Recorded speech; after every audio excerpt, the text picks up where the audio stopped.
Graça e paz, estamos começando mais um programa Café com Deus. Que o Senhor abençoe você, abençoe sua família e que a gente possa reservar agora, alguns minutinhos do nosso dia para ouvir a palavra do Senhor e desfrutar do que o Senhor tem para nós.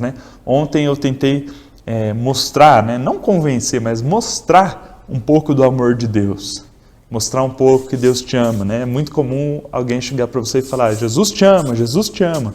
Mas por que a Bíblia mostra que Jesus nos ama? Onde fala? Ou melhor, quais são os indícios na Bíblia?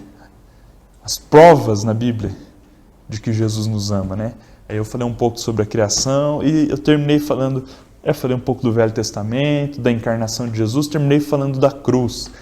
Eu terminei dizendo ontem que Jesus passou pela cruz como homem. Ele era homem e era Deus. Filho do homem, filho de Deus. Mas na cruz ele passou como homem. Tanto é que tem um momento que Jesus fala: Pai, por que me desamparaste? Então quer dizer, ele naquele momento, Jesus, o Filho, ele foi até desamparado pelo Pai. Porque fazia parte do plano. Porque na verdade ele precisava passar por aquele sofrimento como homem. E não como Deus, não usando o poder de Deus, mas passando como um homem normal. Agora eu te pergunto, como eu disse ontem, desculpa estar repetindo um pouquinho do finalzinho, mas só para a gente poder dar sequência. É normal? É comum? Faz algum sentido um ser todo poderoso, como nós sabemos que Deus aceitar vir aqui na Terra, sofrer pra caramba e depois morrer? Com certeza, o Senhor ele aceitou passar por todo esse sofrimento, porque ficar longe de mim e de você ia doer mais, O Senhor nos ama e ficar longe de nós, com certeza ia doer mais. O Senhor ele foi pelo caminho menos doloroso, apesar de ser muito doloroso. O caminho menos doloroso era morrer na cruz. E aí ele morreu na cruz para nos salvar e mais. Jesus morreu na cruz para nos religar a Ele mesmo, para pagar os nossos pecados. A morte de Jesus ela foi vicária, ou melhor, ela foi substitutiva. Ele morreu para nos substituir. O homem ficou 4.000 anos pecando. Deus não poderia falar assim: agora acabou, eu quero me religar ao homem, eu vou varrer esses 4.000 anos de pecado para baixo do tapete e agora está tudo certo de novo. Deus não podia fazer isso, até perante o inimigo de Deus.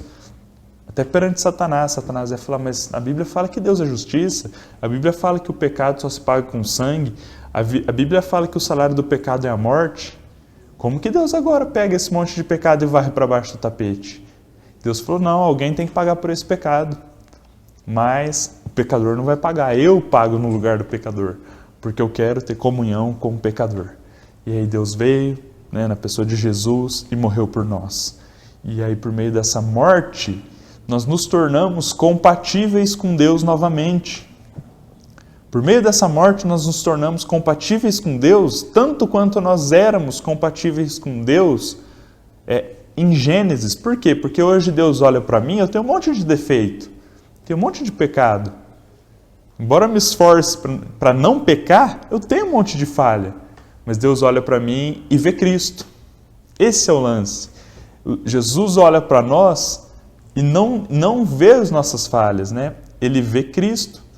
Então, é como se na minha frente tivesse Cristo. Ele olha para mim e vê a pessoa de Cristo, É claro que ninguém vai usar isso como desculpa para pecar, mas a Bíblia mostra que qualquer pecado que eu me arrepender de forma genuína, está apagado.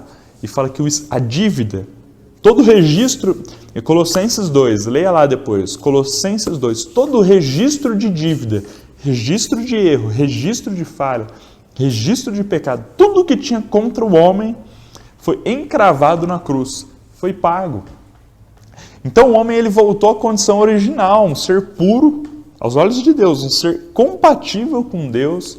Então ele pode ter relação com Deus, sim. Tudo aquilo que eu falei no começo do programa de ontem, que Deus e o homem estavam, entre aspas, separados, divorciados, tudo isso foi anulado. Deus e o homem são compatíveis novamente. E aí o homem então pode comer da árvore da vida, Não da árvore da vida física, porque nós não temos ela mais, mas do Espírito. Jesus também, quando ele ressuscitou, ele chegou perante os discípulos e fez assim, soprou. Ele soprou liberando o Espírito. E aí, esse Espírito para nós hoje é a realidade da árvore da vida. Esse Espírito para nós hoje é a maneira de nós nos enchermos de Deus. Quando você fala assim, ó Senhor Jesus, o Espírito Santo entra dentro de você. É como se você estivesse de novo no Jardim do Éden, comendo da árvore da vida. Agora você é santo de novo, você é puro. Você é compatível com Deus novamente. Você pode ter Deus habitando dentro de você. Hoje no mundo é muito comum as pessoas falarem assim, você precisa de uma religião. Você já ouviu alguém falar isso? Com certeza alguém já falou isso para você. Você precisa de uma religião, usam esse termo, religião. Eu concordo que você precisa servir a Deus com outras pessoas, né? Porque sozinho ninguém faz nada. Não adianta você tentar servir a Deus sozinho. Você precisa servir a Deus com outras pessoas. Mas na verdade as pessoas falam assim, você precisa de uma religião, elas não sabem nem direito o que elas estão falando muitas vezes. Porque, na verdade, a palavra religião vem do latim religare, que significa religar. A verdadeira religião é Jesus Cristo, porque Ele nos religou com Deus, né? A humanidade ficou muitos anos divorciada de Deus, mas Jesus Cristo nos religou com Deus, nos religou a Deus. E por meio do Espírito Santo, nós podemos tomar posse dessa obra de Jesus e ir lá e consumar essa religação entre nós e Deus, né? Então que a gente possa buscar o Senhor para o Espírito entrar dentro de nós e assim nós nos religarmos a Deus. E aí, avançando um pouco nesse assunto, né, de estar religado a Deus, de se relacionar com Deus, a gente vê que a única coisa que dá sentido à nossa vida é nos relacionarmos com Deus. Porque, volta agora na história, o que eu falei no começo do programa de ontem, o homem foi colocado na terra para se relacionar com Deus. É a única coisa que dá sentido para a vida do homem, é a única coisa que faz o homem viver uma vida plena, uma vida plenamente feliz. Porque o homem foi criado para isso, ele não foi criado para outra coisa. O homem foi criado para viver com Deus. A única coisa que dá sentido à sua vida é viver com Deus. E a única coisa que pode te encher de alegria. Se você for pensar o homem, tudo que ele faz é para ter alegria. Às vezes fala, não, mas eu trabalho, eu nem gosto do meu trabalho. Você trabalha porque você precisa do dinheiro, porque você quer que com esse dinheiro você vai ter alegria. Ou pelo menos que sem esse dinheiro você vai ter muita tristeza. Então, pelo menos assim você foge da tristeza. Você fala, não, mas eu vou na academia e eu não me sinto alegre na academia. Mas você sabe que aí você vai emagrecer e magro você vai ser um pouco mais alegre. Pelo menos você espera, sei lá. Tudo que você faz é para ser mais feliz. Tudo que você faz é para conseguir alegria e felicidade. E o que a Bíblia mostra é que Deus é a nossa felicidade. Na famosa passagem, né, da mulher de Samaria, Deus ele fala ali sobre a alegria, né? Fala assim, ó, ele está falando sobre a água da terra, a água física, né? Simboliza as coisas do mundo, as coisas da terra. Fala assim, ó, quem beber desta água voltará a ter sede. Quem beber desta água voltará a ter sede. Quem, porém, beber da água que eu lhe der, nunca mais terá sede. Pelo contrário, a água que eu lhe der será nele uma fonte a jorrar para a vida eterna. O que Jesus estava tentando mostrar? Ele falou assim, ó, no mundo tem algumas coisas que matam nossa sede, tem algumas coisas que nos dão uma certa alegria, é verdade. Jesus admitiu isso. Só que tem uma característica. Quem bebe dessa água vai voltar a ter sede, é descendente, ó. Você passa um tempo sem sede, aí depois vai caindo sua alegria, você vai voltando a ter sede. Você está entendendo a comparação que Jesus fez? Aí Jesus fala assim, só que a água que eu dou, que é o Espírito, é o contrário. Quem tomar dessa água nunca mais terá sede. Pelo contrário, essa água será nele uma fonte a jorrar para a vida eterna, é sempre maior. Quem tem experiência com Deus sabe disso, né? Você sente cada vez mais a alegria de buscar e servir o Senhor. Esse ponto da alegria é um dos pontos que eu acho mais interessantes. Você sabe por quê? Porque essa passagem de João 4, a famosa passagem da mulher de Samaria, que fala que, isso que eu estou falando aí, que as coisas do mundo elas dão alegria por um certo tempo, depois cai, você volta a ficar triste. Sabe por que eu acho interessante isso? Porque bate com a minha experiência. Eu tenho certeza que bate com a sua. Esses dias numa reunião eu estava até contando Quando eu terminei o terceiro colegial, eu, pela graça de Deus, fui aprovado em 3 universidades públicas no curso de Direito. Imagina a minha alegria quando os resultados começaram a sair, né? Aí me pegaram, fizeram trote, meus amigos rasparam meu cabelo, pintaram minha sobrancelha, só alegria. Só que minha alegria durou poucos dias, porque logo, sim, muito antes de começar as aulas na faculdade, poucos dias depois que eu tinha descoberto que eu tinha passado, que eu tinha visto o resultado dos vestibulares, eu comecei a perceber que não foi tão difícil como eu achava que ia ser, que eu não tinha tanto mérito, e toda aquela alegria foi embora muito rápido. E é assim para tudo. Vários estudos mostram que quando uma pessoa ganha na loteria, aumenta muito o nível de felicidade dela. Aumenta, é verdade. Mas, mais ou menos em 1 ano, ela volta a um nível de alegria ou tristeza, né? Ao nível de alegria ou tristeza anterior. Se ela era triste antes, vai voltar a ser triste. Se ela já era feliz, ela fica sendo feliz, sim. Mas se ela era amargurada, depois de aproximadamente 1 ano, ela volta a ser tão amargurada quanto antes. Talvez antes ela era amargurada em Poços de Caldas, depois vai ser amargurada em Paris, mas vai continuar sendo amargurada, porque é uma alegria que não vem de Deus, né? Que a gente possa buscar alegria em Deus, né? Porque a alegria de Deus é em nós uma fonte a jorrar, nós podemos nos alegrar cada vez mais. Até o próximo bloco.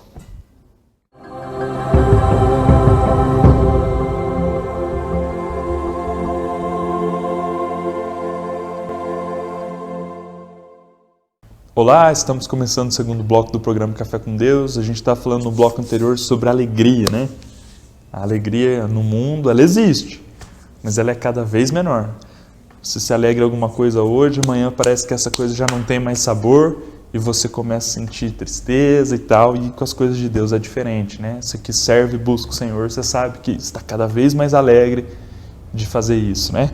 E essa questão da alegria me chama muita atenção, porque esses dias eu vi uma definição sobre alegria que eu gostei muito, né? Fala assim, que alegria é aquilo que você sente durante um momento que você não quer que acabe. Não é assim, mais ou menos? Você está comendo aquele doce gostoso que você gosta de comer, você até come de colherinha pequena para demorar mais para acabar. É um momento que você não quer que acabe. É um momento que você está sendo alegre. Mas o problema é que o doce sempre acaba. E você pode comprar 2, o segundo doce vai acabar, uma hora vai acabar. E a alegria de Deus é diferente. Você passa com Deus muitos momentos que você não quer que acabe. E o interessante é que eles não acabam, né? Porque nossa história com Deus vai se estender por toda a eternidade. Então que a gente possa realmente se alegrar na presença de Deus. Esse ponto da alegria é um ponto assim tão importante na Bíblia, né? A Bíblia, Deus, né, valoriza tanto essa questão da alegria que, num certo sentido, a gente pode dizer, com fundamento na Bíblia, que Deus fez tudo o que fez, aceitou vir aqui, viver como um homem, sofrer como um homem e, principalmente, sofrer a morte de cruz em troca da alegria. Hebreus, depois você lê lá, Hebreus 12:2, fala que o Senhor suportou a cruz em troca da alegria que lhe estava proposta. Ele suportou a cruz em troca, esse é o termo que a Bíblia usa, em troca da alegria que lhe estava proposta. É como se Deus falasse, puxa, a cruz vai ser muito dolorida, só que é uma troca, se eu passar pela cruz eu vou ganhar algo. O que é? É uma alegria. Que alegria é essa? A alegria de poder ter comunhão comigo e com você. A alegria de poder conviver, se relacionar e tudo mais com o homem. Em troca dessa alegria, para Deus já era muita alegria ter a presença do homem. Em troca dessa alegria que Deus suportou a cruz. Ontem eu falei muito sobre o amor, no primeiro bloco também. Não é mais um indício forte de que Deus nos ama? Falar que Ele suportou a cruz em troca da alegria de se relacionar conosco. Deus nos ama muito, né? Tudo que Deus vai fazendo, assim, pouco a pouco você vai falando, puxa, mas para fazer isso só pode ser o amor. Para fazer isso só pode ser o amor, só tem uma explicação, né? E isso é mais um indício de que Deus nos ama, né? A alegria de estar conosco fez com que Deus pudesse suportar a cruz. Puxa, é muito amor, né? Voltando para o ponto da alegria, tem uma outra passagem que eu gosto muito, né? Que ela assim destrincha essa questão da alegria, e é muito interessante. É no dia de Pentecostes, imagina, né? Não sei se você já ouviu falar sobre o dia de Pentecostes. No dia de Pentecostes, o que aconteceu? Jesus tinha morrido, tinha ressuscitado e tinha ascendido aos céus há 10 dias. Então, é um fato que ocorreu 10 dias depois de Jesus Cristo ascender aos céus, né? Depois que ele ressuscitou, ficou um tempo aqui na terra, depois ele subiu e foi ter comunhão com o Pai. 10 dias depois, boa parte da população de Jerusalém se reuniu, aconteceram algumas coisas miraculosas ali que chamaram a atenção da população, a população se reuniu, o apóstolo Pedro, junto com os outros 11 apóstolos, né? Os antigos discípulos, né, que estavam ali como apóstolos, o apóstolo Pedro se levantou e começou uma pregação para toda a população de Jerusalém. Então ali tinha gente de Jerusalém, tinha pessoas de países de língua grega, tinha romanos, pessoas assim do Império Romano, tinha gente de tudo quanto é lugar. E muitos judeus. Pedro começou uma pregação ali. E aí, essa pregação de Pedro, ela tinha 3 aspectos principais. Primeiro, ele estava querendo mostrar, né, ali nas entrelinhas, que o que aquele povo praticava, principalmente os judeus ali, que era o judaísmo, né, não estava valendo mais. A partir daquele momento, a maneira correta de servir a Deus era por meio de Jesus Cristo. Não era no judaísmo, tentando seguir aquele monte de lei de Moisés e matando animal, fazendo sacrifício. Não. Agora é por meio do Espírito Santo, é por meio de Jesus Cristo. Primeiro ponto, então, da pregação de Pedro. O que vocês estão fazendo caducou. O que vocês estão fazendo está errado. Agora o caminho é outro. Outro ponto da pregação de Pedro. Vocês mataram o autor da salvação.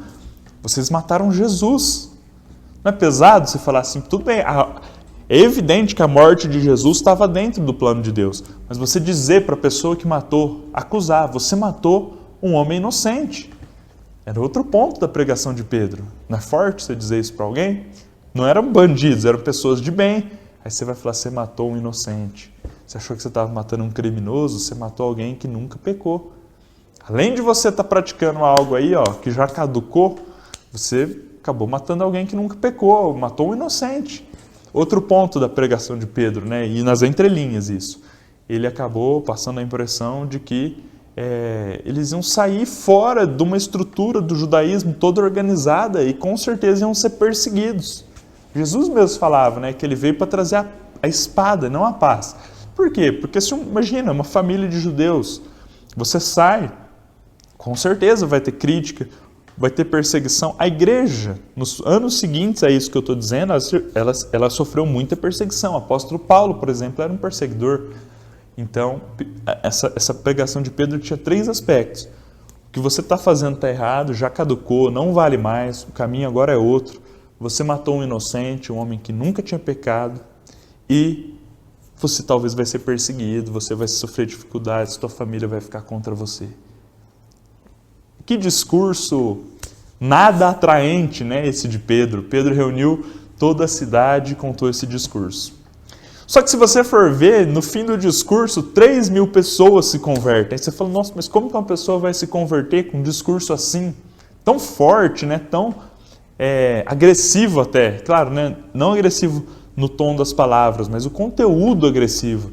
Aí se você for ler lá em Atos, capítulo 2, versículo 28, Pedro fala uma passagem, cita, né, um trecho do Velho Testamento muito interessante, né, em Atos 2, 28. Ele fala que Deus nos encherá de alegria na sua presença. Né, literalmente fala assim, encher-me-ás, está falando para Deus, tu me encherás de alegria na tua presença. Então, na verdade, o que Pedro estava prometendo, né, que apesar deles terem feito um monte de coisa errada, mataram um homem errado, estavam com práticas que já tinham caducado, apesar deles provavelmente sofrerem perseguições, eles iam ter 2 coisas, a presença de Deus e a alegria. Na verdade, a presença de Deus é a nossa alegria. E Pedro tentou mostrar isso ali para a população de Jerusalém, e por meio dessa fala de Pedro, o Espírito Santo tocou em 3.000 corações e 3.000 pessoas naquele dia se converteram ao Senhor. Que o Senhor possa também tocar hoje no seu coração.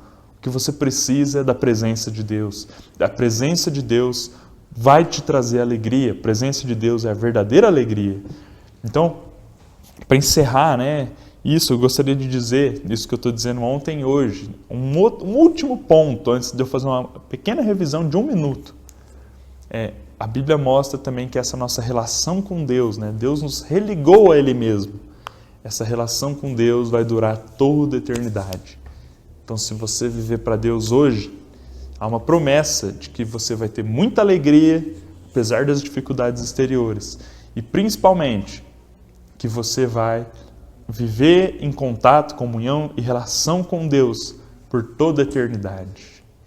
E agora eu gostaria de resumir brevemente o que eu falei, E fazendo um resumo, o que eu gostaria, na verdade, de dizer é que você não olhe mais para Deus apenas como alguém todo-poderoso, um ser todo-poderoso, que pode te castigar se você errar, que pode te encher de dinheiro se você estiver precisando, ou que pode te curar se você estiver doente. Que você olhe para Deus como alguém que te ama. E mais que isso, que você olhe para Deus como alguém que, por te amar, quer se relacionar com você. Você sente que Deus te ama? Você sente que Deus quer se relacionar com você?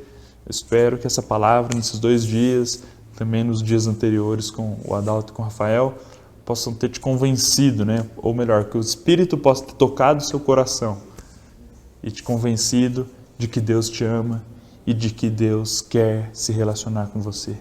A Bíblia é um grande livro de amor, Tudo isso que eu falei nesses dias, eu tirei da Bíblia, ontem e hoje, Eu tirei da Bíblia. A Bíblia é um grande livro de amor.